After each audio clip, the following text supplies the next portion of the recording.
I survived 1000 cycles in oxygen not included, and got every achievement along the way. This was no short feat, with the dupes having zero survival instinct. Meatball, how did you get up there? What? How did you get in there? Heat silently killing my base and oxygen not being included, which is apparently important. These problems were what made it fun and tricked me into playing it for over 300 hours. So, without further delay, come join me for the story of our colony and how it survived despite the entire world being against us. The first decision was deciding what asteroid to settle on, and I just went with the default one. And with our asteroid in place, we now had to decide which dupes we would employ to be our first workers at our colony. After a few rerolls, I got Ashcan, Roan, and Otto. I chose these three because Ashcan is good at construction, so it can do the building tasks. Roan is good at science, so it can research the new technology to push our base forward.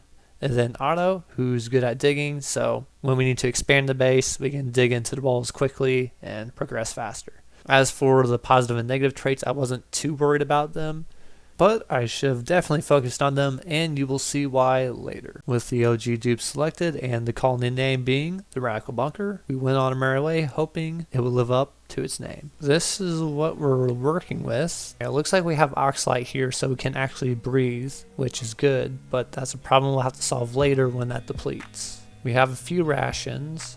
I guess let's start with digging out an area. We can't build anything. Oh, we can build an outhouse though. Build all the latrines. May as well add a storage bin as well. I see nothing wrong with putting some cots right next to the bathrooms. Oh, and there's our first achievement. 1 bed, 1 bath. Since the game is called Oxygen Not Included, I wanted to focus on producing our own oxygen, so I set my sights on the oxygen diffuser. In order to craft the oxygen diffuser, I believe I am missing metal ore. Correct me if I'm wrong, but copper do be a metal. You just have to queue up a little bit of digging. Oh! There's little bug guys. I wonder if we can tame them. Can we tame the fairies? A shine bug. Otto, how'd you get up there? To save Otto, let's do something crazy and build a ladder. Oh, I guess it's break time. Hey, they're using the restrooms actually and not the floor. Eating some of our food supply as well. Bet you wish you were down here eating and using the restroom, Otto. Looks like break time goes straight into bedtime. We'll resume the rescue effort tomorrow. And we'll hope that the hatches don't eat dupes, because that would be very unfortunate. Okay, ladder's being constructed. Otto does not look happy. Ah, there we go. Now he's a chipper lad. There's the good old copper. Ooh, that is an ugly fish. Oh shoot, we have so much copper. May have overdone that a little bit. But now we can slap down our oxygen diffuser, add in a dupe-sized hamster wheel for power, link it with electrical cables, the cheap kind of course, and a few batteries so that it can be charged up and the dupes don't have to be constantly charging it, because poor Otto looks tired. Ooh, research. I think next to the batteries is a perfect spot. Ooh, okay. Hello, big research tree. After a little bit of thinking, I think we need to blitz all the way past basic farming, meal preparation, and straight to ranching. Because in order to get the locavore achievement, you can't essentially do anything with plants. So we gotta be straight carnivores. Which also plays into the carnivore achievement where you have to get 400,000 kilocalories of critter meat before the 100th cycle. So blitzing towards ranching is not an awful idea. Oh, and this guy's doing the research like a mad lad. Good job, Rowan. See, these guys are killing it. They know what they're doing. I'm just kind of here pointing at stuff and they're just like, I got you. Oh, do they need food? Oh no, ooh. Otto is going through all his calories. So I do have an idea though. We can produce low quality food, which is still food. So we can just put that right next to research. Hook up a little power. And we have food, oxygen, the crappers, and a nice place to sleep. So we're doing pretty good. Oh, he is blitzing through all that research. Oh my lord. Let's put a storage bin by the food and store food in that. Oh, something's happening. I don't know what to do when this glows. Am I supposed to interact with it? Oh, okay, that's how you do it. So who do we got here? We have 3 duplicates and a pufflet that doesn't know where it's at. All these guys are pretty bad. Turner is a narcoleptic, Bert is just good at carrying stuff, and Travoldo isn't really good at anything. But you know what? Let's go with Bert. I do like Bert. Welcome to the colony, and try not to die.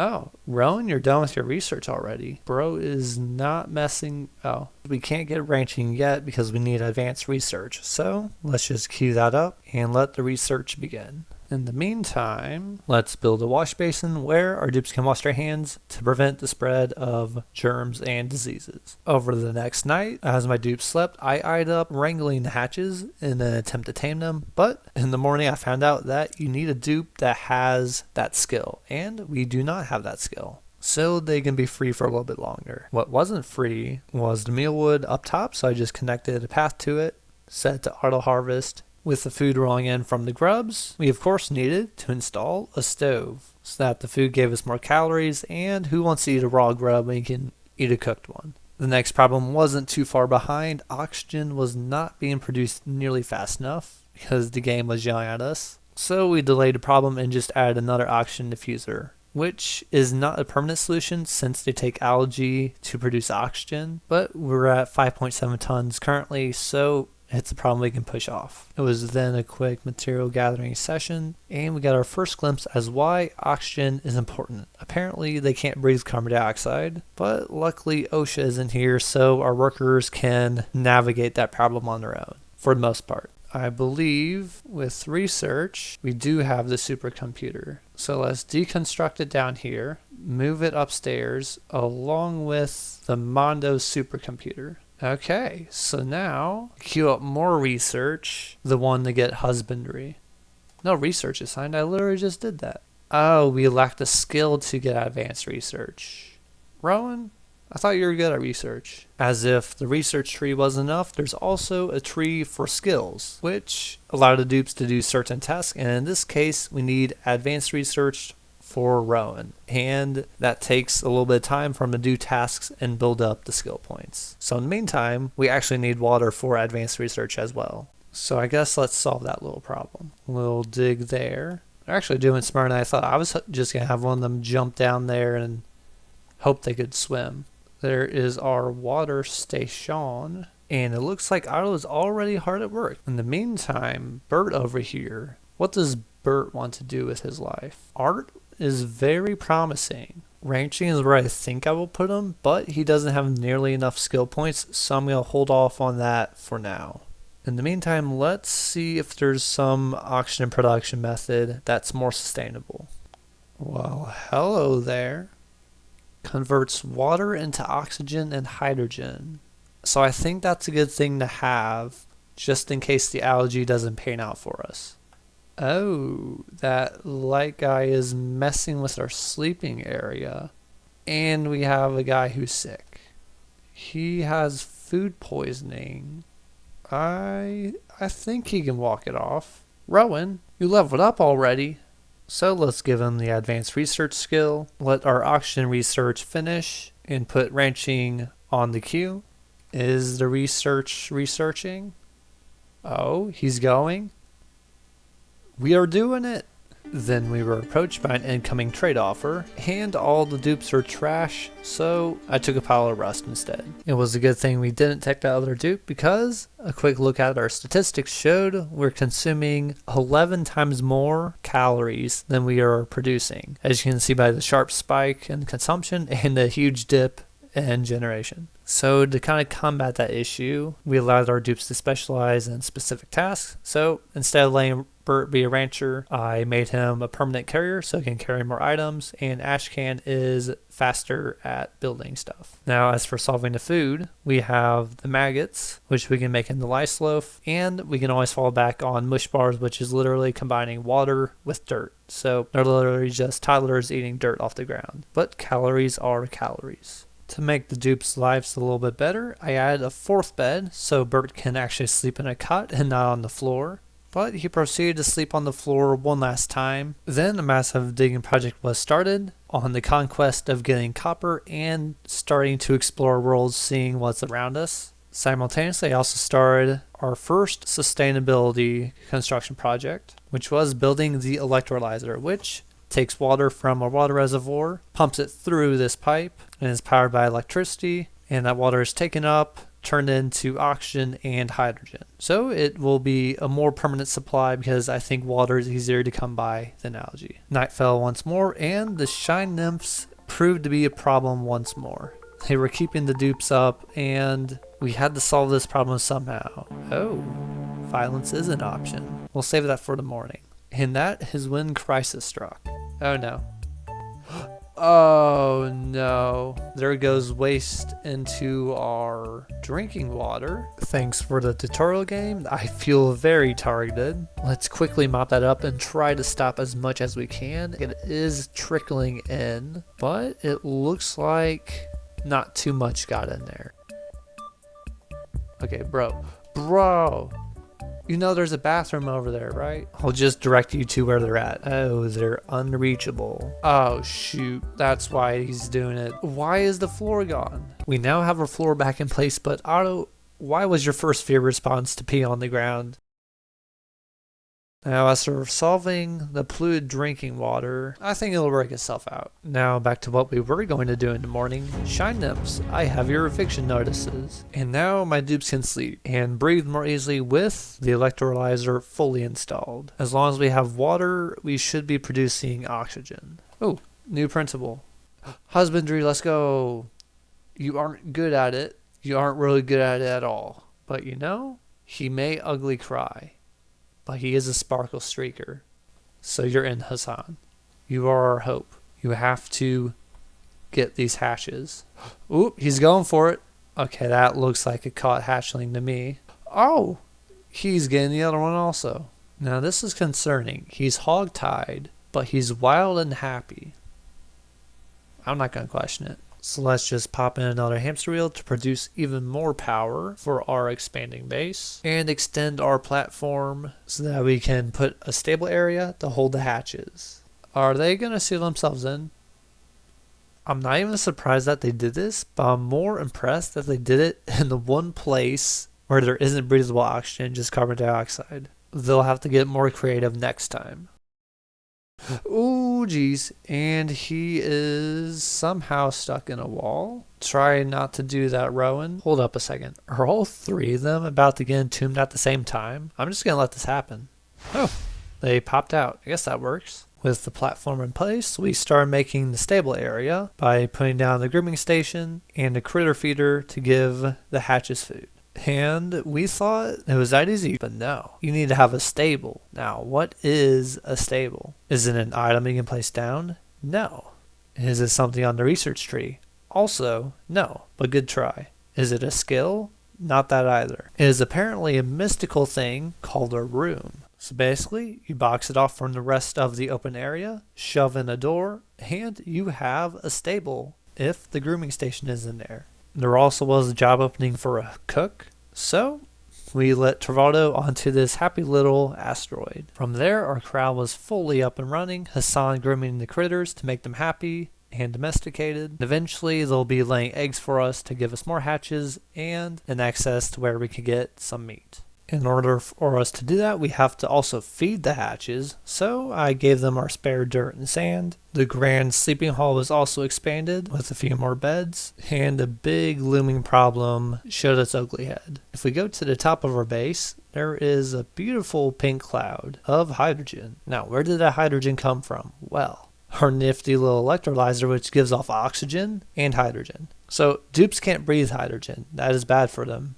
So eventually this will be a concern. Luckily it is on our ceiling, but to solve that, we're going to start researching the hydrogen generator to burn it up and produce power, turn off our old electrolyzer to stop hydrogen production, and add a few of the oxygen diffusers to use their algae to produce oxygen. So now this threat is under control, but very looming. On the brighter side, our plants got a few lights so we can actually be able to eat food. Catalina was accepted to our little base as our lead machinist. Base expansion was our next goal, mainly in the search of food. So an airlock was put in place and our path to the outside world started to be dug. Speaking of food, we also needed to keep it fresh, so I present the refrigerator. Now, albeit that our food is literally dirt and does not look appetizing, especially as it's being made, it does still need to be kept fresh enough for the dupes to not get sick. Bert learned something I didn't want him to, so we chucked him in there. He got shook around, got a little bit of brain damage, and he has a fresh slate.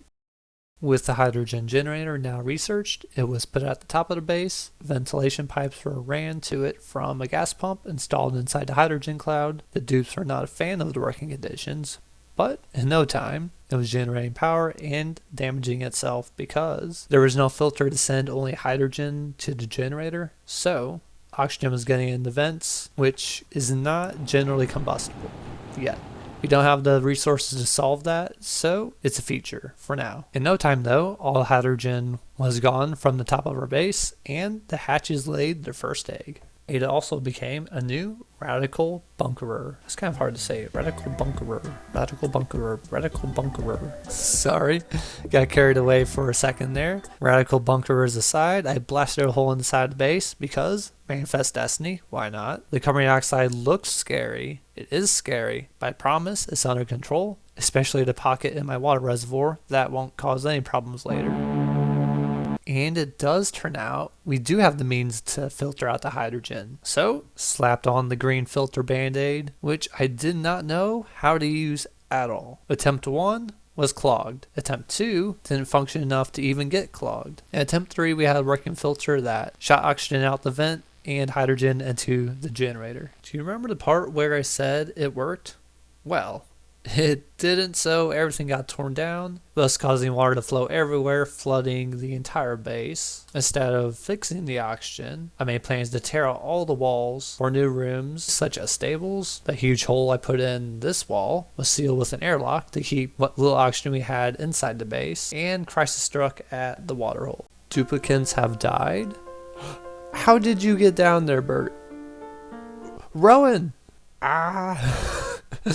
We can't lose Rowan. Rowan, come on. Hold your breath. Dig a hole in the wall so you can get out of the water, Rowan. Rips to Bert, by the way. I'm surprised it took 25 cycles for our first death, but this will not be our second. We are getting Rowan out of here. Everyone build a ladder, pronto. Especially you, Rowan. Your life kind of depends on it. I think this bar is his oxygen, and it is getting way too low for my liking. Ashcan, don't run away from Rowan. He's in danger. Why is nobody helping? What did Rowan do? Rowan! Go, go, go, go, go!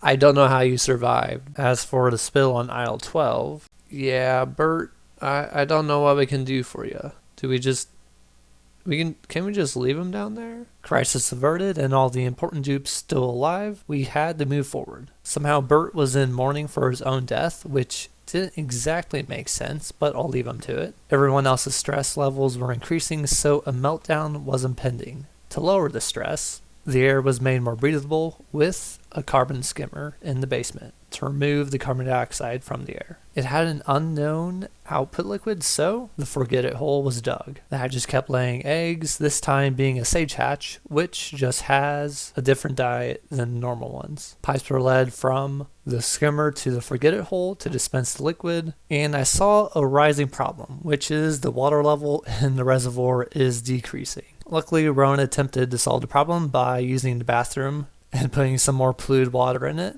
I guess, thank you. The mystery liquid from the skimmer was discovered, and it was more polluted water, so the forget it hole was not the best solution. In its place, a water sieve was made to convert polluted water into clean water from the use of sand. After running it for a while, the CO2 levels in the base were looking really good, and the dupes were happier as well. A metal refinery was constructed next. Some more advanced buildings could be made, such as the incubator to improve ranching. Another stable was added to accommodate our booming hatch population, since he outgrew the old one already. The dupe population was also increasing, with the addition of Ren for his husbandry skills to speed up our hatch meat production. So, a little onboarding for him. Welcome to our happy little colony. Just a few safety tips. Keep your hands, feet, and entire body out of the water reservoir. Bert sleeps there permanently, and he does not like to be disturbed. What you can do though is add a cooling water line to the refinery so it doesn't overheat. Let's also add fancy tile everywhere to boost morale, and oh, I just destroyed our entire plant food supply accidentally. Hear that, Hassan and Ren? You better get a move on. We need those hatches. Now, don't put the eggs in the water. How are they supposed to incubate there? There we go. That's a better spot. Oh, by the way, I have no idea who Quinn is or where he came from. The refinery was queued up with copper, so the incubators could be made to make the eggs mature faster in the hatches, thus producing more meat faster. It came at a cost of power, so that means more hamster wheels. In no time, I could place our first incubators. Incubator 2 was also down, and I attempted to fill in the forget-me hole. Ashcan, why are you stuck down there? I guess I'll have to have you build yourself out. Oh, who's suffocating? So let's give you one more block. And you are safe, I believe. And we'll just cover up that problem so it doesn't exist anymore. How do you keep doing this to yourself? I think Darwinism should just take over, but I kind of need you. Okay, actually, here's our solution. We'll have you catch your breath, dig out this area so that all the pollutants go to nature. Let's just break the seal, and our problems are now nature's problems. Let's just plug that up and forget it ever existed. Now we can add 2 more incubators to make a total of 4. To improve my public image with the dupes, I added a bathroom with actual plumbing and waste removal. I know, I'm too kind. Sadly, no more dupes will experience this luxury because we need food and we're currently not making it. To pacify the dupes, here's another porta potty, concrete white prison shower, and cots with no springs, so extra comfy. Hassan was not buying it though, with almost max stress. What is going on with you, bud? Oh, there he is. Oh, he has soggy feet. He'll get over that. Oh, we hatched one of their eggs. Let's go. Your time has come though. I need your meat since you're too old to be useful. Meat achieved and refrigerated. It was a matter of time for the dupes to use the grill to cook it for the first taste of something other than dirt. Is Hassan hyped for the meat? Nope, he's still got wet feet. I can't help you. You just gotta stop playing in puddles. Our power generation is very archaic, but there isn't much I can do to fix it due to the super sustainability achievement, blocking coal, natural gas, and petroleum generators. So our only possible power production is steam, so we need to find a steam vent somewhere in the world. What? You're a wizard. Okay. I thought that was a bad thing if they fell. For our search, let's make an elevator like in Terraria and dig straight down, hoping not to land in lava like in Minecraft. Oxygen still wasn't included, so we got some more algae for the diffusers. Oh, hatch a new critter more from an egg. Oh, there's the cute little guy. A sage hatchling. There's another achievement under our belt. Oh, have a duplicate eat any cooked meat. Oh, they just ate our first round of cooked meat. Let's go. There's another achievement. Okay, and what is waiting for us from the printables? Well, can I eat a poke shell or a pufflet? Turns out the answer is yes. So I got the 3 pufflets, chucked them in a microwave so they'd grow up, and it was a waiting game. Oh shoot, food could be a problem. Food is not the most pressing issue anymore since oxygen is not included. As you can see by our algae, it is almost out completely and there are no more pockets left to easily mine. So I have a plan to make the electrolyzers actually work. First, place the electrolyzers on the top floor of our base so the hydrogen has a short travel to the ceiling while the oxygen goes down. Put a gas pump on the ceiling with a gentle slope leading to the funnel so the hydrogen can flow up to it. Add in the filter like the last attempt to sort the oxygen and hydrogen. Place down the hydrogen generator for power production. using the hydrogen, and after all the wiring and pipes, we have an oxygen system that should work. With oxygen production now solved, I want to make sure we're on the same page on how bad our food production is. As you can see, at best we produce 3,800 in a cycle, and we are consuming 13,500 at our peak. Those do not quite balance out. I don't know how we've been alive this entire time, but we need to increase the amount of mush bars that we produce, which luckily are just made from dirt and water. Another looming problem is our electrical network, which as you can see is red, which means it's overloaded. So that means all the devices are pulling more power than the wire can physically handle, and also we aren't producing power when the dupes aren't running on the hamster wheels. So that's why exploring, trying to find a steam vent is still one of the high priorities. So now that we're on the same page, so first what we've done is hooked up some lights to grow the wild fauna so that we don't technically plant it ourselves, along with these down here, so they should be growing and a sustaining food source other than the mush bars. But they've been going ham on those, so right now we're at 7,500 kilocalories. So I think food is sustainable. Along with food, this guy is now ready to be dropped off to his new home, and he should be nice and happy here, ready to be farmed up. One of the 3 pups from earlier grew up, so we're just going to let him float around the base, be happy and go lucky, and if the time comes where we need food, well, he's there. And the other 2 will just sit in the incubators to do the same. Now, as for solving our power grid, let's put the hamster wheels in our top corner next to the hydrogen generator. Put a buffer to where the electrical line has to go through a transformer to where the voltage is decreased to the appliances it's used by. So this should prevent it from overloading and breaking. It's doing a better job. Well, it's oscillating between too much and just enough, so I think that's better. What isn't better is food. We are constantly out and dupes are starting to starve, so let's place down another micro musher and start expanding for a 3rd stable. The incubators are churning out all the hatches, so if we build up a big enough population, we can survive off of just meat. Oh, we have constructed a building outside of the starting biome, so there's another achievement. Ada is starving, and we have enough food. That is not good. Sorry, bud. Hatches are food, not friends. I don't make the rules. Dang, she eating the meat raw. I have found the problem. Food can't be made because the power isn't consistent, so more hamster wheels. Time has run out for the puffs though. We are still crazy low on food, and we need a quick pick-me-up, so these meat packets are gonna have to do. Ooh. Distribute 1,000 kilograms of oxygen. There's another achievement. We are still limping along food-wise, but we are making progress. In this stable, we have 6 hatches.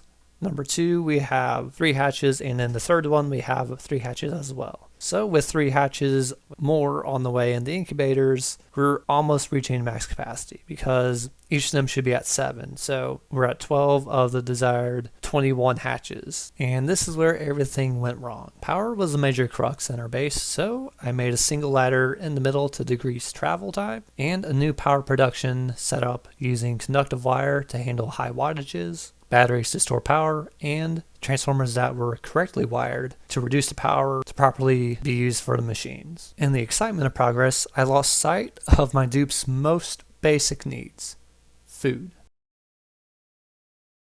We had such big plans that could never be finished.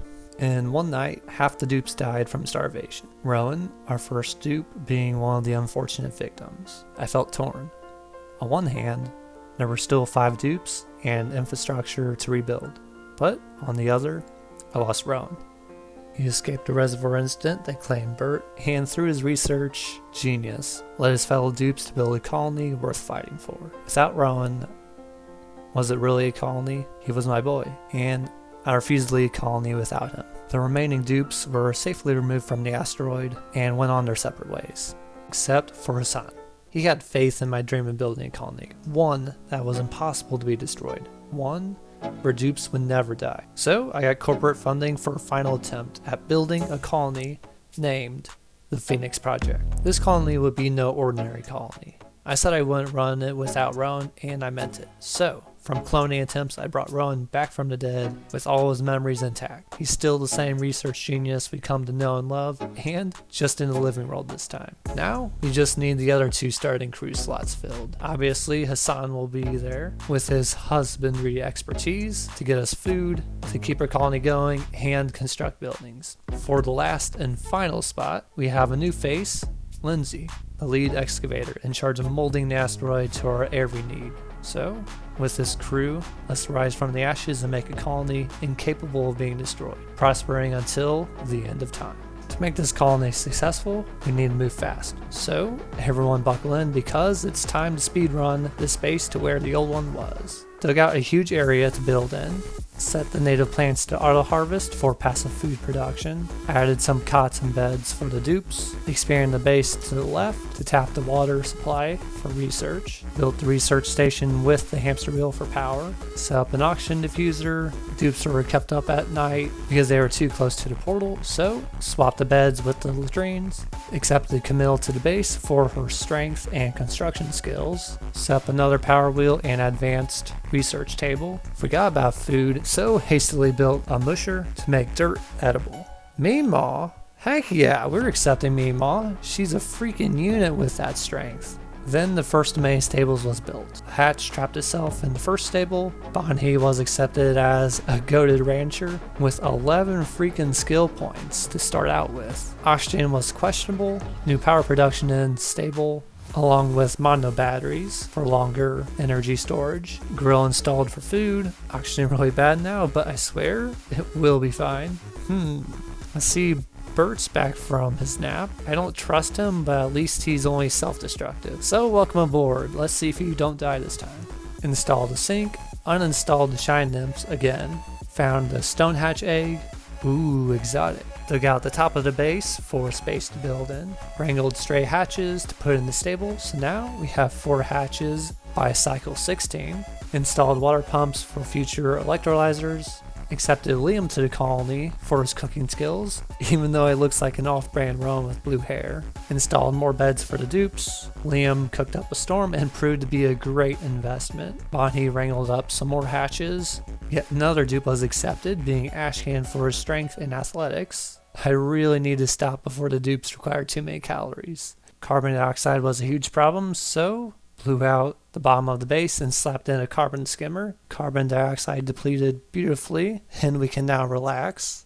Psych! Added in the water sieve to purify water. Had the plumbing to the water sieve wrong, so I beat my dupes to polluting our own water supply. That one's on me. Plumbing's now fixed and working. Added a bottle emptier for when spills happen, along with another battery to store power overnight. Added in a metal refinery for smelting ores and employed my big brain power production strategy. Since we can't produce enough power at one point to constantly run our entire base, since we can't make coal generators, I instead set up hamster wheels by each appliance with batteries for the dupes to power only when needed to run the device. So this will prevent energy waste and bring power where it is needed at a specific time. This worked good enough for the refinery, providing us enough refined metal for the first incubator. The stables hungered for expansion, and a pesky pool of polluted water stood in our way. So I took it as an opportunity to capture the water and raise pacus in it for food. But first, I had to accept yet another dupe against my better judgment, this time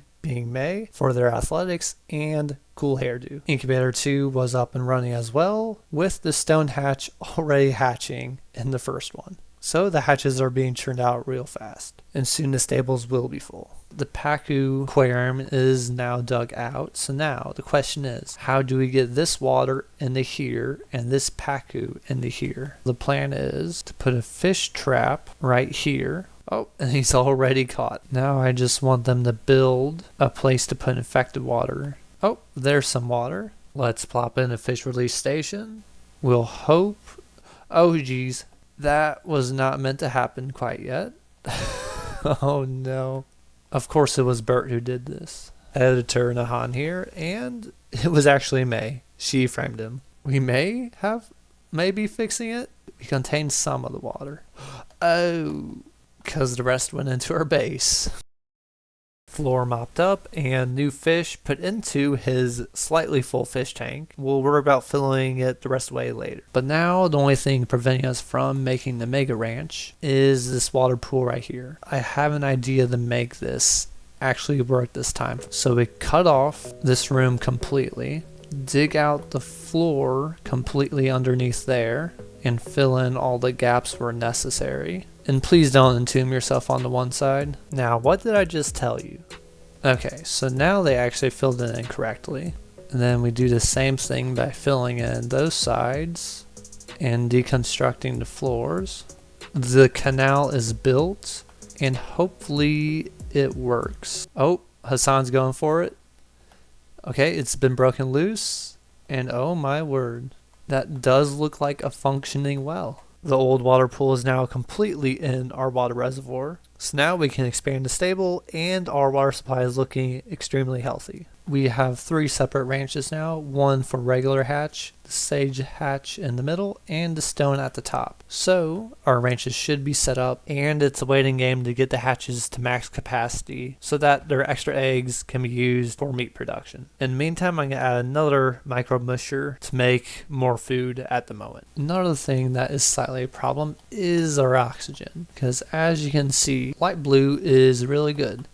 Down here, apparently there's some natural gas, but the main problem is carbon. But we are taking care of that carbon dioxide pretty good. The problem is up here, there is a bunch of carbon dioxide that can't get to the bottom. So we actually unlocked airflow tiles. So in a way to remedy this, put the airflow underneath of these doors to try to sift it down to the bottom. Same thing with the middle of our base. I'll put these as airflow. Somehow I got the achievement for curing a sick dupe. I didn't knowingly do anything to do that, but sure. Now to actually give the dupe something good, I'm going to install 2 lavatories, 2 showers, and a sink. Oh, come on. You couldn't wait for the new bathrooms?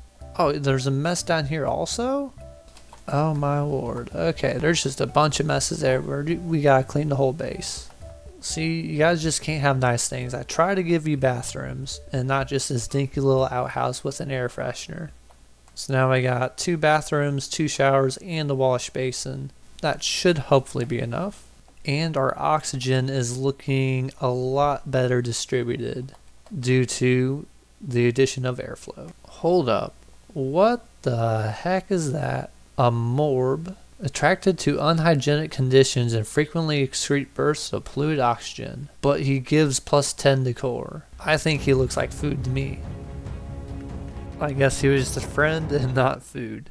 And these old batteries will have to go and be replaced with smart batteries so that the power the dupes generate is stored instead of dissipating over time and being lost, as was done in the old jumbo batteries. By making this change, the dupes are now freed up to do other tasks instead of energy production. Something to keep in mind as we move forward from here is that we are limited on time, and the fact that we have the first 100 cycles to eat 400,000 kilocalories of meat. So we've reached 4,000 kilocalories at cycle 44, and with our stables fully up and running now, we should start seeing that go up faster. Regardless, we are on a time limit, and that could put it into our run, because this is an all achievement run. To ensure that doesn't happen, let's set out into the wild and capture some stray pacu. To do so, let's dig a hole to the pond, lay the trap to capture him, have the dupes run through polluted water back to the base, and plop the little guy into his new home. Now that's a problem I overlooked. When I punched a hole into the base to get the pacu, I let in the polluted oxygen, which makes my dupes sick, which isn't good, believe it or not. Let's just close off the exit and assess the damage. It was coming through this door,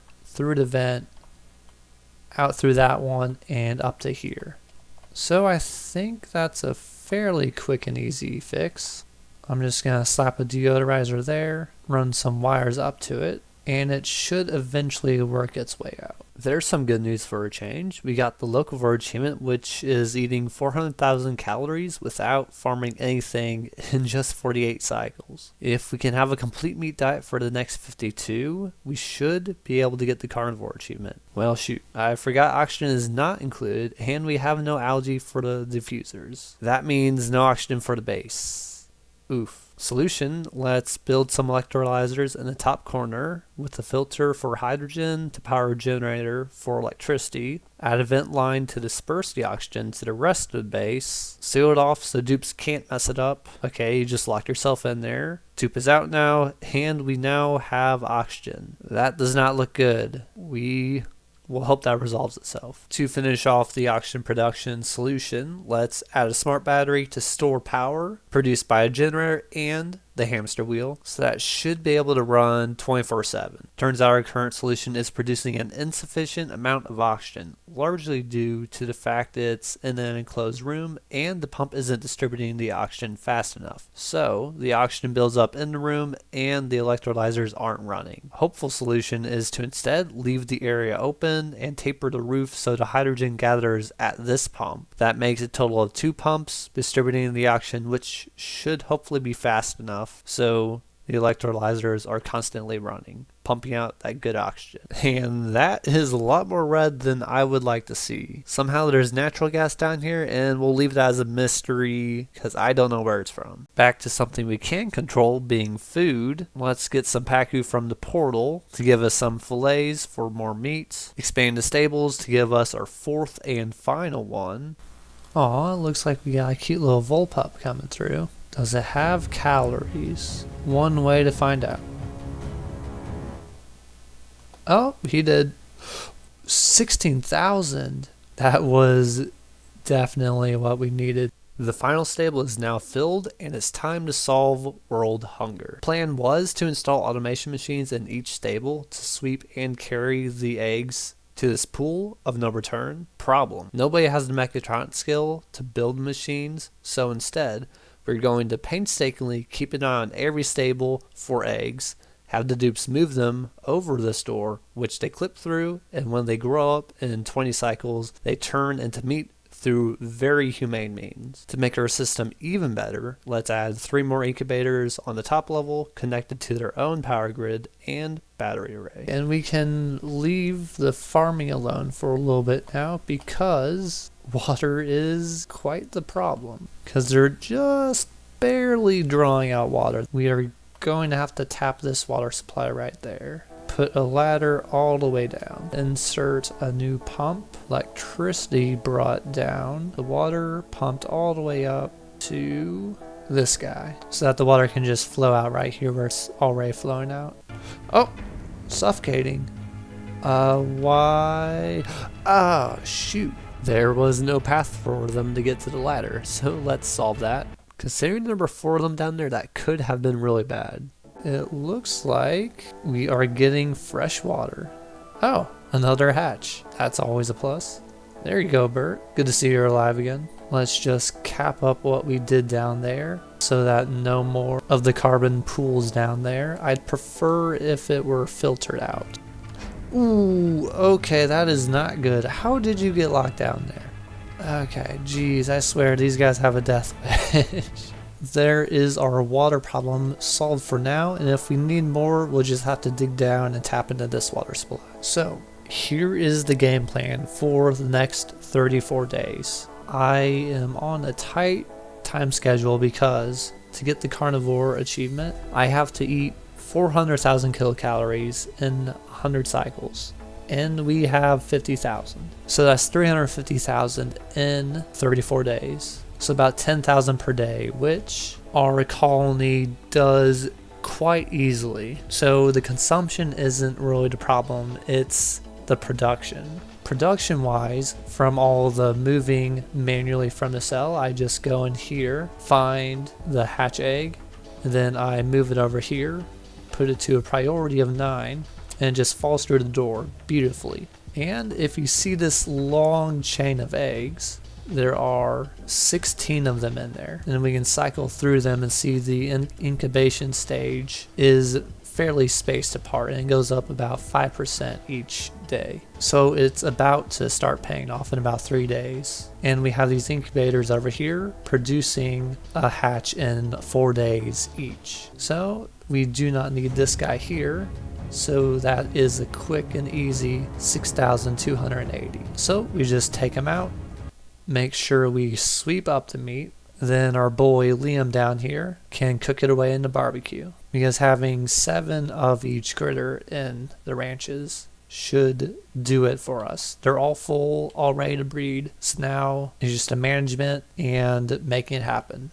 So we'll see how that goes. Fun fact, absolutely nothing went as planned. To start off, the stone hatches had the skin of tanks, so it took every dupe to harvest the meat. It could be done, it just wasn't easy. Luckily, the game sent some paku from the heavens for my dupes to get an easy supply of fillets. As you will find out, every single calorie of meat will be needed to get this achievement. Some dupes got sick from the polluted air in the base, so a deodorizer was deployed to fix it. Oxygen was also not there, so I installed another vent at a strategically placed point to push the carbon dioxide to the skimmer at the bottom. In general, oxygen production was also bad, so here's another electrolyzer. Our pack room had some more meat, being a fillet marinating in polluted water, and a fish old enough to think jazz is good music. To access the meat safely, to avoid polluting the air entering the base, I installed the state-of-the-art airlock powered by a human-sized hamster wheel and duct tape battery. Hassan took care of the meat, and I was left with a tough decision.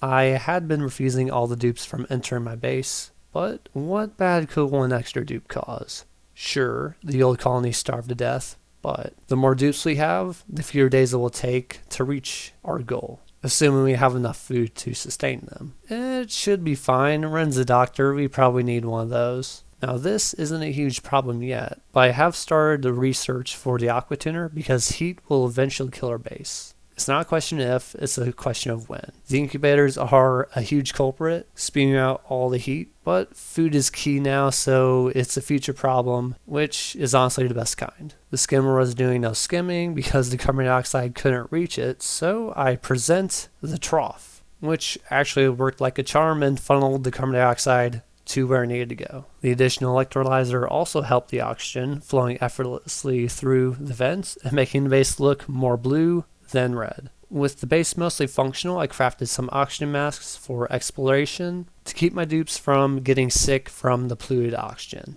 The other water source was also drained completely and inside the reservoir of our base, which looks extremely healthy, so we should be good for a little bit. Crisis struck, being our hatch livestock had no more food. Absolutely none of it. We used all our dirt to feed them for the first half, but luckily the regular hatches can eat sandstone, which we have plenty of. The sage hatches, on the other hand, are rather picky, so I dug up the copper and dirt on the right side of the base to feed them for the moment, made a quarry in the base for some more dirt. The incubators kept churning out more hatches, so the meat kept flowing in, along with the unalive chamber started working as well from the site of the raw meat at the bottom. May finally got enough skill points to become our automation expert, so we started building the network to auto farm the hatch eggs. 800 refined copper later, which took forever, and we have a fully automated ranch and kill system.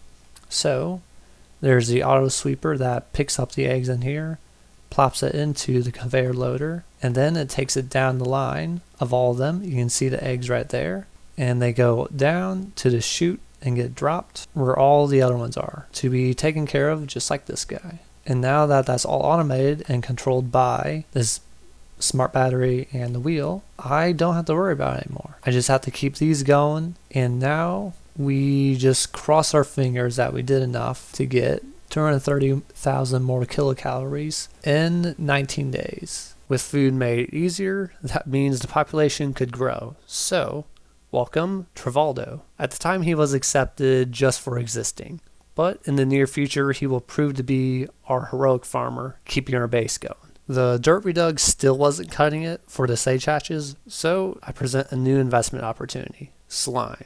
It has absolutely no use for building, actively poisons my dupe with slime lung, but the sage hatches like to eat it, so I set up an airlock with oxygen masks on left side for the dupes to start harvesting the environment en masse. Let's dig a nice long tunnel and actually go into the ice biome, because these weaswarts can kind of help our slight temperature problem. Ooh, let's go, Lindsay. I think she's going.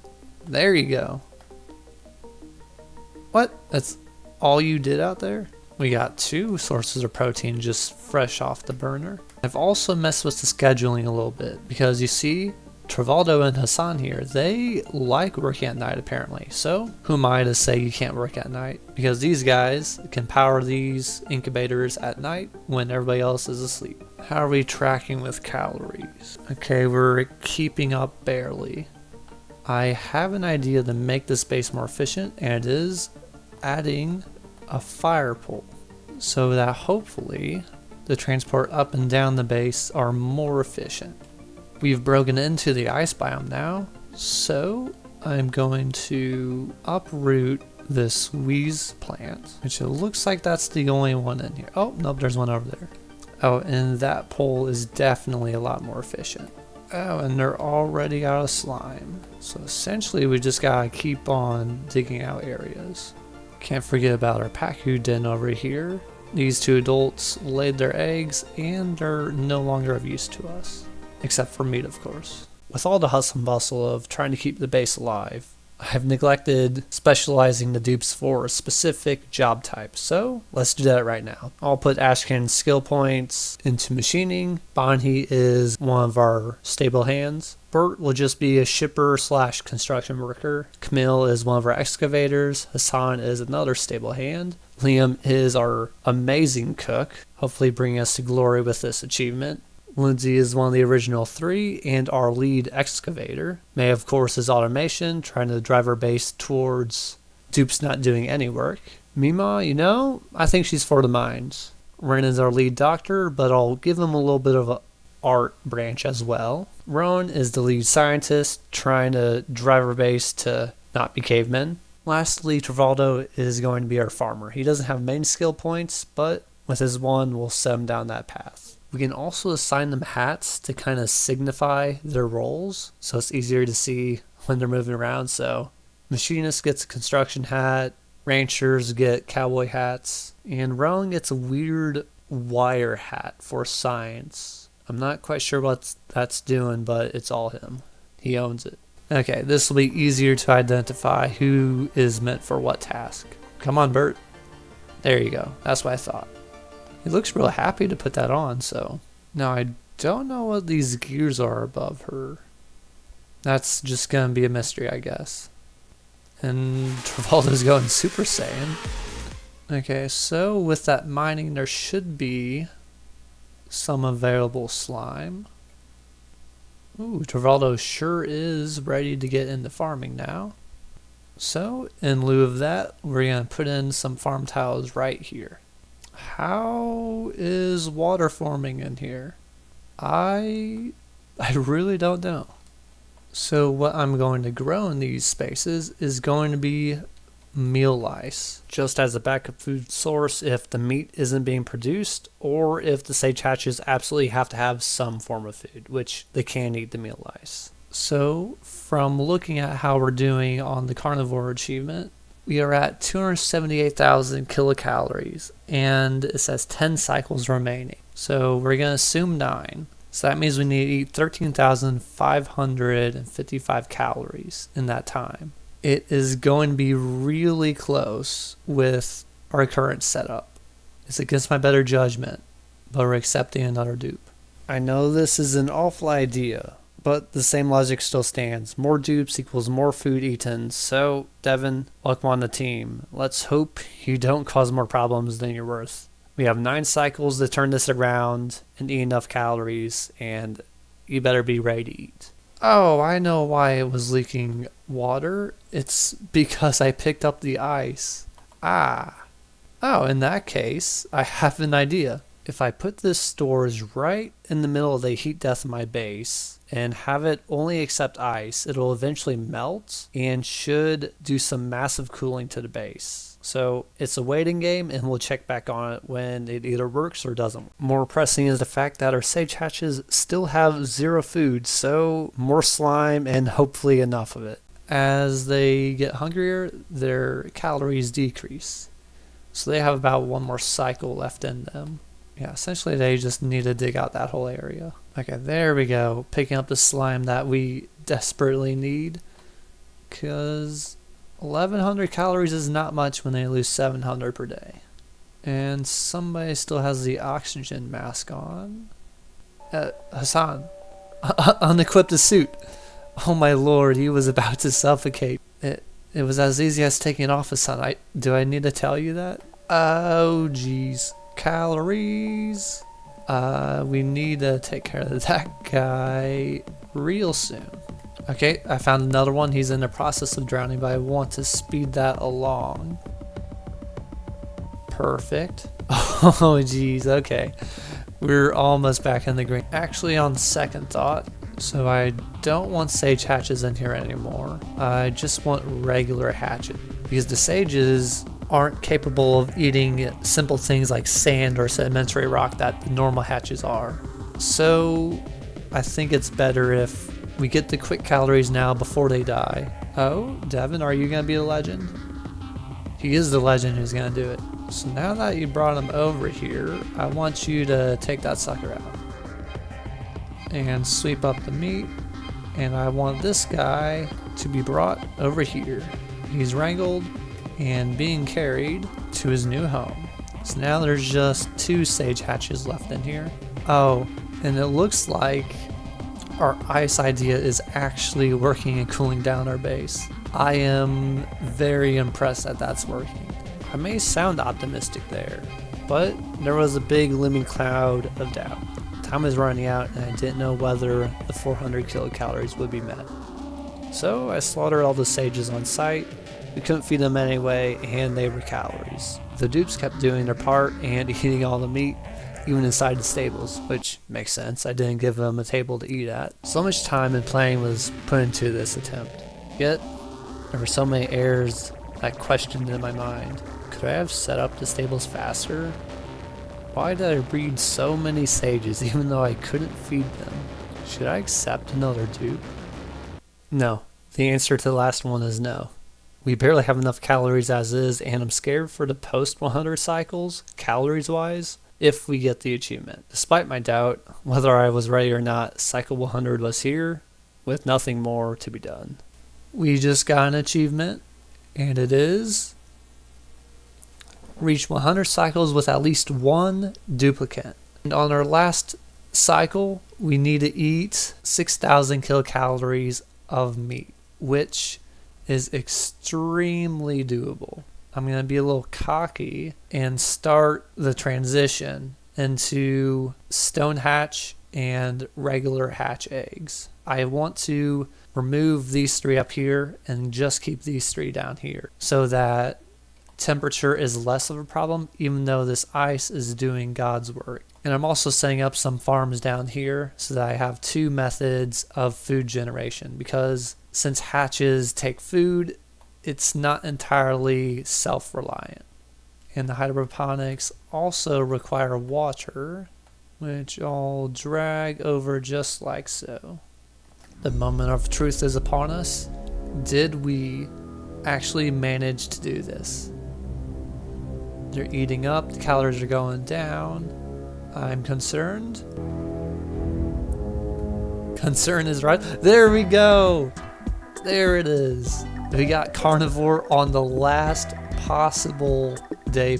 Now that we have the Carnivore achievement, it is going to be astronomically easier to play the game, because now it's not a time crunch. It's just trying to survive. If you made it this far in the video, you must be enjoying our adventure, so consider subscribing so you don't miss my other entertaining videos. Back to the colony at hand, and I want to pick up the pace a little bit. We're only 100 cycles in and at 1 hour for this video. I took the first part slower to acclimate everyone to the game mechanics, the various threats to the colony, and try to build your connection with the dupes themselves. So now for the rest of the video, choose your favorite dupe you want to track, because I may be glossing over specific details about the base and focus more on the builds themselves. I hope you're ready for the base to explode in progress before your eyes, and thanks again for joining me today.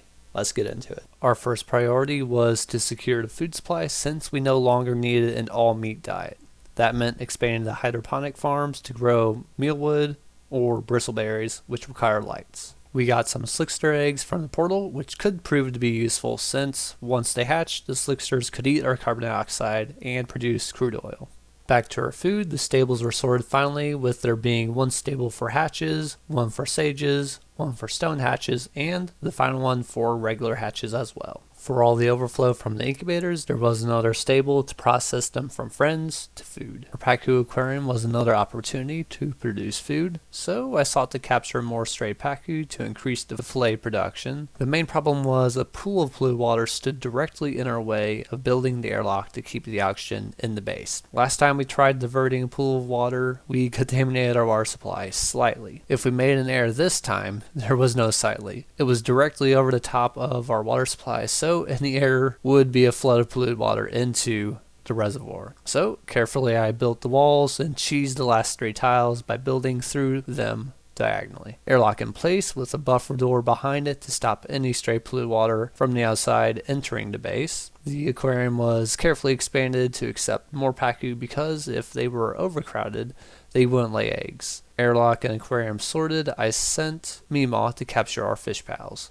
She was so dedicated. She slept on the ground outside and even peed on the floor. I admired her dedication until I realized it was because there was a cave-in which blocked her path. So it was kind of forced dedication. The pool on the left and right were eventually tapped, and the 3 Pacu relocated to the aquarium, which was overcrowded. Alarmingly, the cold biome was cold, and its influence was spreading since I destroyed the Abyssite exterior prison. There was no fix at the time, so I started the research for insulated tiles, which hopefully would be a good band-aid to patch the hole. Once the tiles were installed, they did prove to be very effective at preventing cold from leaving as the temperature gradient shifted from inhospitable blue to temperate green. The inside of the base was still becoming hot as a volcano, so to prevent the outside from heating my base as well, I put insulated tiles on all the exterior walls. The incubators were still cranking up the temperature, but at least we were safe from the outside environment. Safety inspired more base expansion, so I removed half the hydroponic farms to start expanding the base downwards. The dupes got a whim and wanted to move all the hatch eggs out from the forever pool to some random storage unit, which I quickly put a stop to. I then transitioned the remaining crops from mealwood to bristleberry, has a better calorie return and only requires water to grow. Speaking of which, we were almost completely out of water, which would be ignored. The skimmers were removed and a new dupe was accepted. Welcome Lyra to the team as our master builder. We have 91,000 calories, so we can afford to hire her. Still no wage though. In our construction efforts, some accidents happened, of course. First, we sprung a leak in the reservoir. Then, somehow Meemaw became the worst kind of water fountain. Oh geez, Meemaw? How did you get up there? How did you get stranded on that ladder? Oh my lord. That was a fountain. Well, I guess I'll let you... Oh, okay, you can stop me, Ma. What? You could just mind yourself down the whole time?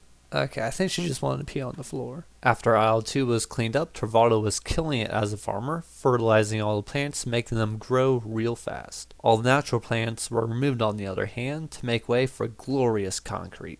Can't have my dupes walking on dirt. Water Reservoir 2.0 was the next installment with a new water sieve, 2 liquid pumps, a pitcher pump for research, and a ladder to prevent drowning, along with the state-of-the-art raised sides so the dupes didn't accidentally pee in it. I know you all do it on purpose. I'd like to see you try now. The slicksters hatched next, which put a hold on the water reservoir. They look so cute and innocent, but they're waiting to spew oil all over the floor of the base, which isn't too bad. As an American, my dupes are not American, so I added a stable at the bottom of my base where all the carbon dioxide gathers. This way the slicksters are fed and the carbon dioxide in the base was managed. Insulated tiles were utilized as well since the outside environment started getting warmer than the temperate spawn biome we started in. Oh, I do not like those flickering gradients. I know heat is winning and I still have no solution other than chucking ice on the ground. I mean, who am I to talk? I got this going on up at the top. Stress was as high as a college student during final exam time, needing 98% on the final to pass a class, so I spammed down massage tables in hopes they were the cure for stress, and they proved to be quite effective. Water has been out for about 2 weeks at the colony, so I tapped our final natural source to fill the new reservoir. With no more water pockets readily available after this one, water was now a finite resource needed for bristleberry, for food, and oxygen needed for breathing. Kind of important things, but it could be ignored because we sprung oil. Glorious, beautiful oil. Overexcited about oil, I destroyed half the incubators finally to slow our base overheating problem. Still excited about oil, I had to capture the perfection of a creature that conjured it into existence. And of course, gave them the top of the line basement of the base. Fully kitted with a grooming station, never-ending carbon dioxide, and an elegant mesh tile floor to take their waste and utilize for what? Well, we can't use it yet, so we have it. The new water reservoir was filled to the brim with water, and the old one that served us for 133 cycles was mopped up and destroyed. Thank you for your service, you will be missed. With all the floors installed and old builds removed, it was time to put some life into them. During the base building, I got the achievement for replacing all the outhouses with latrines. The massive construction of the base has now been completed, so let's go through what we are currently working at as our base of operation. Over here we have our pacus and our airlock seal over here. Then we have our hatch farms, 4 of them, stone hatch in the top 2, sage hatch in the bottom, and then hatch in the very bottom, which have an automation system bringing the eggs to be auto-killed. And up here is just my storage for all the overflow hatches from the incubators, which are powered by dupes. And we have our oxygen production over here, which is self-powered with a hydrogen generator and filters the oxygen through the vents to the rest of the base. Moving on down, we have a dupe sleeping area where there are separate rooms. There's the sleeping barracks, a washroom with the showers, a latrine, and then a sink, and then another washroom on the side, so each of these slabs can hold 10 dupes. Then moving on down, we have a little rec area with a juicer, a plant, and some other decorations. The good old portal where we got a Dreklet, which we will ranch shortly here. And it was about time to get a doctor's area, give Ren something to do. Massage table, because doctors need that, sick bay, and a bathroom. Then we have our exit where they have to put an oxygen mask on the right side of our base, where hopefully we can tame this coolant vent down to our right. And below the printing pod, we have another living quarters with the bathroom and the barracks, a farming area for bristle blossom and mealwood. Then we actually have a research station where Rowan is being a freaking unit and grinding out all the research. I mean, look at that boy go. Then we have our new water storage base where you see the raised side, so it shouldn't be contaminated with pee this time. Even though that is a huge problem, because I think, even though I filter with the water sieve,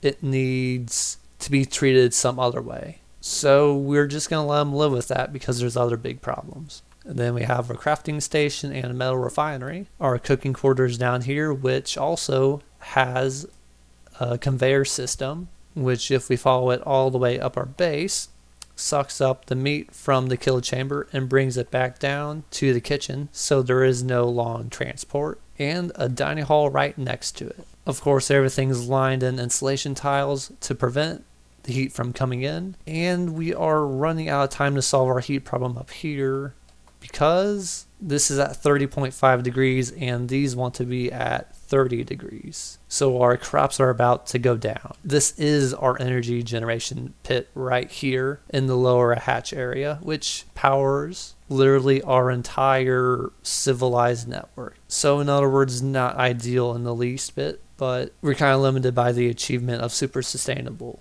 which we are almost halfway with. So as soon as we get done with that, there will be crazy changes. And then of course down here we have our carbon problem being solved with the slicksters and making crude oil to be used to make plastic to tame the steam vents. So now that we know our current state and we're fairly stabilized, what is our next mode of action? Well, you can see Liam right here. He is not having a good time with the natural gas. So I think let's go solve that. Ironically, Liam is the entire cause for this issue. He's the only dupe with the flatulent trait, which, as you may guess, means he farts, which causes natural gas, and since he's the cook, he's literally the only dupe that wallows in it all day. So I guess we'll solve it for you. So to solve that problem, I put Lindsay and Rowan on the research track to get a gas reservoir so that we can store it for later where we can actually utilize it, since natural gas is not considered renewable. Even though there's literally an event with infinite supply. Yeah, I guess we're not going to question that. Okay, I'll let you eat, but you better get back on it.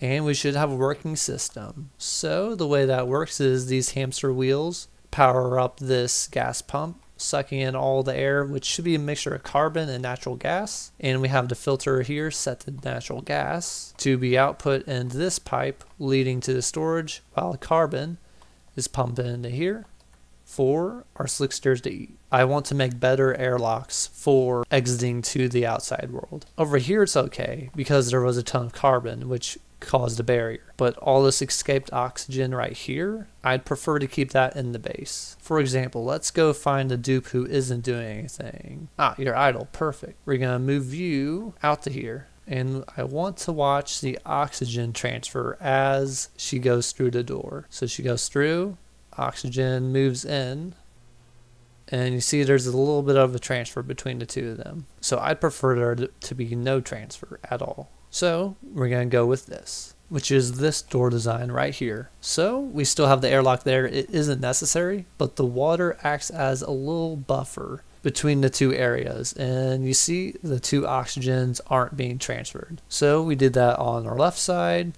the top side, and the right side. So now that our barrier with the outdoors is secured, we're having a little bit of an oxygen problem. But instead of worrying about that, over here in the ice biome, I found some sleet wheat, which is an OP food source, I think. So I just set those to auto harvest, and you can see our calories are literally bonkers. So we need more duplicates to eat through some of that. So the next time we get an opportunity, we will accept one. We're going to try to climb up there first, because this looks like a mysterious structure that we could break into maybe. Okay, looks like Meemaw and Lindsay are on the case. What? Don't go back. Of course they gotta eat. Well, I guess we'll get it next time. And we also soaked up so much natural gas that we actually filled up this entire container, so I had to add a second one. I heard this open. You know what? I think I'm going to accept Stinky, because I just need a guy who's good with strength and just can carry items around, so he'll be perfect for that. Holy smokes, Liam. You are just morale out of your ass. Well, he's our first rocket piloting person and rocket navigation. Well, there you go, Liam. We now know who to chuck in a rocket when we finally get one. Okay, let's see. What? Don't leave already, Travaldo. We need to get in there. Okay. Travaldo, come on. What? Oh! He can just enter the door? Well, why didn't you do that earlier, my dude? Okay, looks like Dr. Jones is just talking about entropy, which I know far too well that entropy is a thing. Lockers? Okay, we're going to rummage through those. And a concerning neural facilitator. Well, if any one of our dupes are going to test it, I think we may as well have Rowan give it a shot. Rowan, I promise you'll be alright. You just gotta sit in a chair next to a weird suspended brain, and it's gonna be alright. Okay, he doesn't look alright. Rowan? Is he gonna be alright? Oh, I'm supposed to turn the thing off. Sorry about that, Rowan. I left you cook for a little bit too long. Rowan's brain is still vibrating, but there's never felt better. Oh, his air consumption's down 50 Gs. The slicksters, on the other hand, are now gone. I don't think they had enough carbon, but at least we have their eggs for another generation.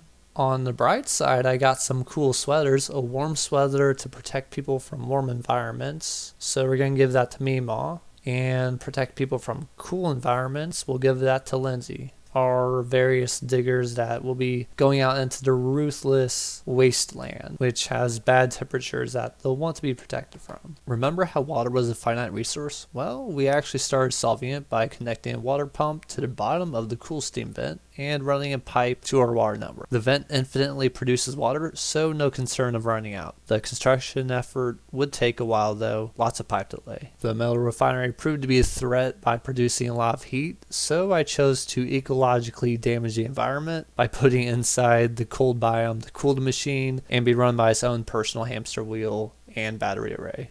Hold up a sec, was that just a... Yep, they're a freaking sparkling rainbow right now, apparently. Okay, I'm not going to question it. If you're happy to build some random hamster wheels, by all means. While you do that, I'll make these 20 hatches disappear into lunch meat. First, I had to hog tie all 20 of them because they are cannibals who will eat the meat of their brethren they just watched get evaporated out of reality. I'm not saying that I'm any better, but I can't stress enough, hatches are food, not friends. I've laid that rule since day one. This Draco though, he's friend shaped and definitely a friend. He'll be living in the stable from now on with his very own mealwood plots for food. The airlocks were spilling water, so the solution was raising the sides by one so the dupes could still travel through and the water was less likely to spill over the side. From looking at the right side though, it appeared the problem was the heavy carbon dioxide somehow got in the middle and part of the water. I'm no airbender, so this fix will have to do. Now I did a few additions to the metal refinery. There's the pump down here now, and also liquid draining into the Pacu stable. They're still overcrowded. Oh, and that one just popped out of existence. And I also found a very good dupe. Welcome Amari. He is very strong, so he'll be good at tidying, and that's about it. In terms of calories, we are crazy set at 250,000, so us accepting our 16th dupe is more than okay and in our best interest. The more dupes we have means we can do more tasks faster. The Pacu pool is full now, so they are no longer overcrowded, letting them lay more eggs for more food. Our next task was punching a hole into the cool steam vent to funnel the water to the pump connected to the base. Everything looks good so far. The water is rising gradually, but I think we can pull it fast enough through. There we go. Not too much water escaped. In the nick of time also, the natural water pool is already depleted in our base reservoir. I'll be diverting the cool steam vent's water to our oxygen production system. We have enough water stored to take care of our food and research needs for the time being. Everybody was stressing over being sopping wet, so I removed the oxygen masks to be replaced with atmosuits. To combat the low morale problem, I improved the decor by spamming statues literally everywhere. If there's a free spot, I put them there. To make the atmosuits, we needed refined copper, which was no sweat due to our refinery setup. We also needed reed fiber, which we got from shearing our beloved Dracos. The first of the ports started rolling out, requiring an equipping station, suit, and oxygen to fueled suits. Tavaldo was one of the brave souls and gave it a shot, and he no longer had soggy feet. So now we just need to roll out more of these stations and that problem should be solved. The Pacu seemed a little lonely, so I gave the Poke Shell as a friend.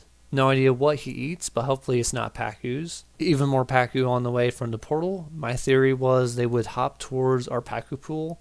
So I opened up all the doors, wrangled all the hatches so they wouldn't escape on this level, and the Pacus hopped on their merry way all the way to their new home. The hatches temporarily escaped. Bonnie, this is not time to dance. There's hatches on the loose, and got a taste of freedom, which was very short-lived. More suits were set up on the left and right side of the base. Oh no, that is not good. We let our water get a little out of hand because as you can see, oh, we're doing stupid good at cooling this area now. Okay, this is actually working pretty good. And the plants sigh a relief as they can grow for a few more days. I have a better idea. Let's deconstruct this tile and have that cool water flow over everything. Oh, and that cooling factor is insane. Devin, how did you get yourself stuck in the vent room? You literally have one job, deconstruct the platform.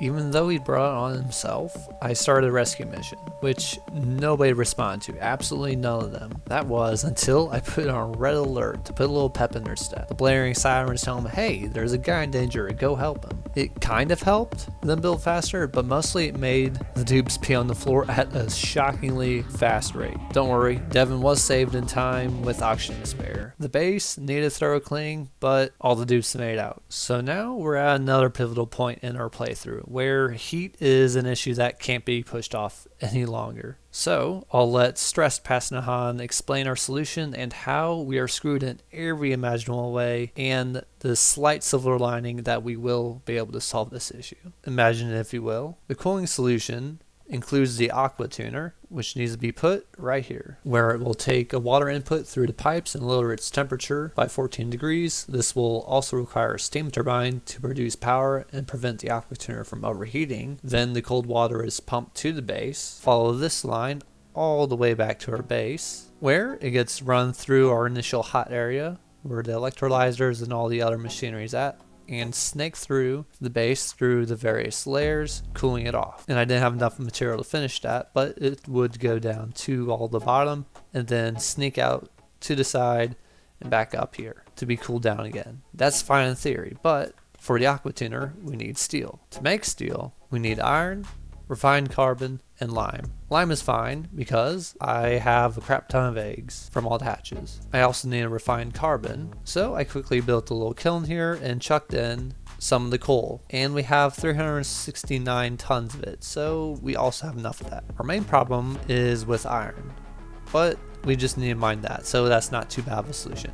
And of course all these are shoved into cold bound because they produce a crap ton of heat. So that's all figured out. The problem is that to make a steam turbine, you need 800 kilograms of refined metal and 200 kilograms of plastic. I have the setup over here where I planned to have the slicksters drop the crude oil, it get pumped out, brought down here, and then get refined with the oil refinery into petroleum, and then go into the polymer press where you get plastic, where we currently have 60 kilograms, but we need 200. And judging by these stores here, we are easily going to fall short of that. To solve that, this tunnel here is getting yeeted all the way to the bottom of the earth to where there are crude oil patches. And while that's going on, I'll be refining the metal over here for the 800 kilograms and also trying to make the steel for the aqua tuner. Now, in terms of my concern for not meeting that, temperature is horrendous, 61 degrees in the base. So to try to subsidize that, we are going to plant a wart seed there and hope that our Drecos drop enough phosphorite to keep this plant alive, because the Weezewort should put off cold temperature and attempt to solve our heat problem, because our food has already keeled over and that is a problem. So in the meantime, I think it would be in our best interest to mass farm mealwood on this bottom layer here to prepare for the end of days, because this temperature here is not getting better anytime soon. Oh, and also while I've been doing all this, our research tree is essentially fully maxed out. All that we have left is the decor tasks down here and some automation and some research that we can't reach until we get to the surface. So in terms of staying alive, we have all the research necessary.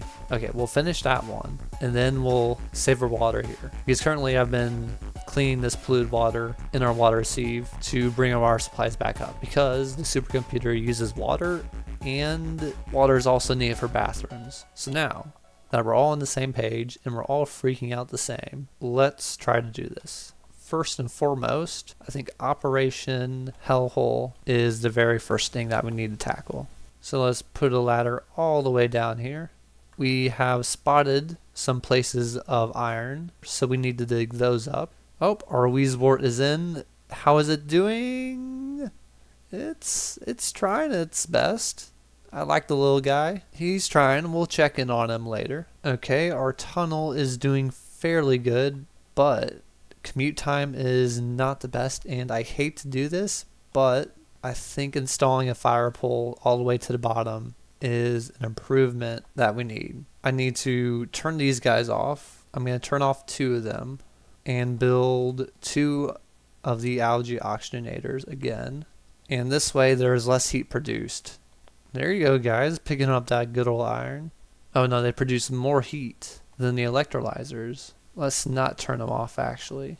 So my theory is that if we just overpressurize the whole place with oxygen, with the addition of these oxygen diffusers, we should see a decrease in the heat.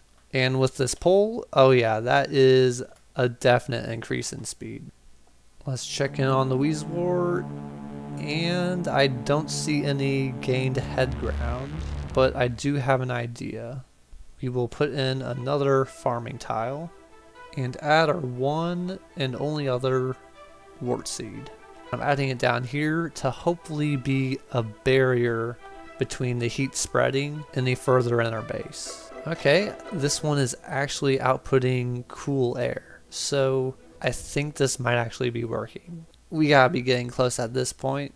These guys are pretty freaking pimp. Like, they're adorable for one, And also they're useful as heck because they drop shedded shells, which can be used to make lime. Oh, and actually, most importantly, they're sedimentary rock. So maybe wondering, why is sedimentary rock good? Well, these pipes over here aren't exactly what you think. So right here I have insulated pipe, and it's made out of igneous rock. So the thing about igneous rock is it slowly heats, which you want for the areas you don't want to be cooled. So that's this path all the way over here. And then these pipes right here, I do want them to react with their environment and take all the heat out of it and essentially reach an equilibrium with the fluid inside the pipe and the air outside. So that's why I used sedimentary rock, which has a property of being thermally reactive. So the way I interpret that is it exchanges the temperature very freely. I hope that's what it means, because if it's not, all this piping meant for cooling is wrong. But let's not worry about that and actually expand our piping is an absolute nightmare. A jump here, a jump there, drag it all the way over there, right back to where it all began. So all of our plumbing, chaotic as all heck, should be in place and ready to do its thing. And there is our base, all beautifully over oxygenated. One thing I want to point out is, you remember the water problem we had from earlier? I found the reason. It's because of stupid gas areas where there's carbon and natural gas. Let's add an airflow tile. So now we should see the gas transition out of there. There we go. That's what we want to see. Water is backed up. That is indeed a water spill. Okay, there we are, Amari. The hero we needed. Now we just gotta mop up all this mess. Oh, we're churning out more plastic? 120 kilograms? I might actually, no way, 150? Am I gonna squeeze out enough from my janky slickster farm? No way. That means this tunnel is not needed at all for the immediate problem, being heat. Slicksters, go! Eat more carbon. You remember earlier whenever the slicksters were puking on the ground? Yeah, there's 1300 grams. There's 1500, 1300. So since that hindrance is now taken care of, would you guys stop adding water to our water reservoir? I'd prefer if our base wasn't permanently flooding. Okay, we have all the ingredients to make steel. Devin's demand on the case. Is he gonna finish it? Of course Devin is. He's a legend. He just can't get himself out of our vent room, but he can make steel. And that is our first 100 out of 1200 kilograms needed. Soon, my precious, you will be mine. Okay, this area is dug out. We have some gold amalgam waiting for us. So now we can build some other buildings if need be. Hey, dude, why are you starving over there? You're right next to a frosted bun. Okay, yeah, that's what I thought. Even though I think we have the solution solved, I'm still building the backup situation, which is the elevator. We've got to be close at this point because this tunnel is getting kind of ridiculous. Okay, we're running into a suffocating problem, which is very understandable. Holy, well, you know, as long as he moves up fast enough. Oh, geez. Okay, only Atmos suits allowed past this point. Amari, you are a mad lad. But I am going to uproot this guy, the Wheezewort, because I want to utilize them in my base. Because these guys absolutely go ham with cooling. This one who's at the border of very bad and kind of okay, he's holding the front line like a real champ. And sadly, you may be noticing that our Dreco farm is a little bit more bare. There hasn't quite been enough food to sustain them, since these plants also have succumbed to the temperature being too high for them. Let's look at the stack we got here. Oh, there's 1100 kilograms. Bravado just added our 1200th. So that means our Aqua Tuner is ready for action. Aqua Tuner, I choose you. And we're still flooding. Guys, what are you doing? We have our dam on this side and we're putting up a dam on this side. So water should stop leaking into here. Okay, and it appears our dam is actually working. Okay, I guess we just gotta keep mopping up the water until eventually is happy. And I'm actually going to leave the water at the bottom of our base because this water is actually causing a cooling effect. And I'm specifically taking these Weezeworts from at the bottom of our hell tunnel because I actually slightly care about the ice biome right next to our base because there's sleet wheat. And sleet wheat has a degree range of negative 55 to 5 degrees C. So I'd prefer to keep them happy and healthy. So if I can avoid taking from the biome the thing that's keeping it cool, I will. So this is essentially our nature reserve for food. And now they are integrated perfectly into my base. So we have a few in the industrial room.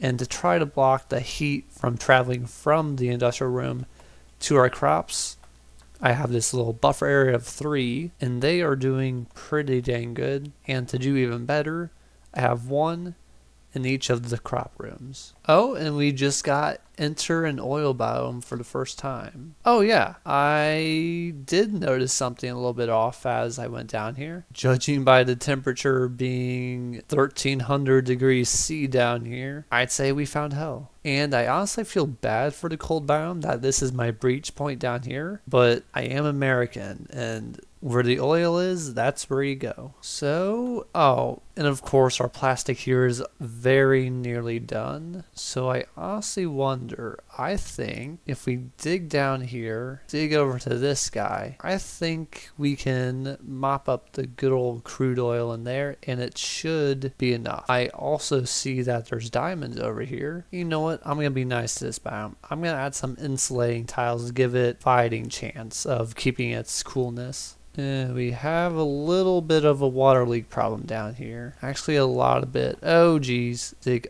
up and around it and down into it. Lindsay's putting the work in. Hassan? You're even down here? You're a wrangle boy. Well, he's just a jack of all trades. He knows where he's needed. Are we going for a sweep task? Ashton with his snazzy sweater? Oh, he is a legend. Why don't you pick up one of those before you go up? Oh, he's a little too spicy. Who's our savior? Lyra, do the thing. Okay, Lyra. Oh, she dropped what she was carrying. Oh, no. Oh, they're scalding. We're going into Atmo mode where they have to wear these suits. They should help keep them safe while down there. And I think the crude oil is somewhere in there, so we're just going to put a sweep task on everything. For all I know, it was actually brought up here. I do not see any in there. So it may have just been yeeted out of existence. Lyra, I really expected more from you. I thought you could handle the most important job. It appears Lindsay is moderately wounded. I'm going to put her on the triage cot for the first time. There you go, Ren. Use our doctor's degree. You've only been an arse this entire time. I don't know what you're doing with that thermometer, but it seems like that's your only tool. Oh, don't run away all sus. I saw what you were doing. Yeah, get back there. Nope, he's fleeing the scene. He's on the run. Where are you going, Ren? You got patient. Maybe he's gonna get her crude oil. Nope, he picked up ice. Oh, shoot, that's not good. I have been neglecting my hatches. Yeah, we are 3 short there, 5 short there, and 1 short there. So we will have a famine eventually as these eggs hatch and develop. So I am quite concerned for later because temperature not good. I decided to give these guys food. So I put a Weezewort up here and the mealwood is now able to grow again. And I'm feeding it dirt. Because the thing about dirt, it isn't really renewable, you gotta dig it, but there is also a composter, which just kind of takes your old food scraps that you're not using and just yeets them to become dirt. I feel like composting this lettuce. Food gets composted, becomes dirt, which is required to grow the mealwood. Ooh, we got a glossy Draclet. Oh, they can also eat bristleberry. So let's replace those with the bristleberries and install light. Looking at the age of all of my guys, they are all about to die around the same time. That means queuing up the incubators to make the eggs grow up faster and trying to fill up the stables to max capacity. I'm hoping us being farmers will subsidize our lack of meat because I'm glad we were able to get the temperature under control enough to get these guys growing again. Now at this point I was expecting some oil to have been delivered. But judging by the plastic not budging, I'm going with it's still MIA. So I think I see the problem with all this. So if we watch long enough, you should be able to see items fall down here whenever the dupes try to get their health. So Stinky just picked up some granite, and in a little bit, yep, there he goes. So if they wear the Atmos suit, they won't have to worry about breathing oxygen. So we should be able to go through that pile. And let's go check out the crude oil mopping task. Okay, it's not there anymore, so I'm hoping it was carried out. And if it was, we should see that the plastic is out further, which it is indeed. So we're really close to the end of plastic we need. But there is yet another problem, believe it or not. Funny thing, research. We need to get automation wire, and that requires 20 in basic research. Oh, basic research, that's not too bad. Well, it requires dirt. How do we acquire said dirt? Well, it can be produced by voles, pips, cuddle pips, and that is literally it. As for animals, but our composter, yep, let's drop all of them and send them to the compost. Oh, they actually have to work at it. And there's 110 kilogram unit of dirt. Okay, May took it. Okay, you freaking legend. Good. Because there's two places the dirt could have gone. The research station in which we want it to, and this singular mealwood plant. Because my old farms do not have mealwood anymore, and the hatches don't eat dirt anymore, so this could be the only sink for the dirt that we desire. So I believe I have it routed correctly to get this research moving. I see a canister of crude oil. Go, get it. I hope this is what we need to push ourselves over the edge. Oh wait, okay, the oil didn't even get brought up, but somehow we got our last piece. I'm going with these guys clutched up and produced a little bit more. So that means insulation tile goes in. We can build our electricity needed. So it'll be fueled by 3 of the hamster wheels.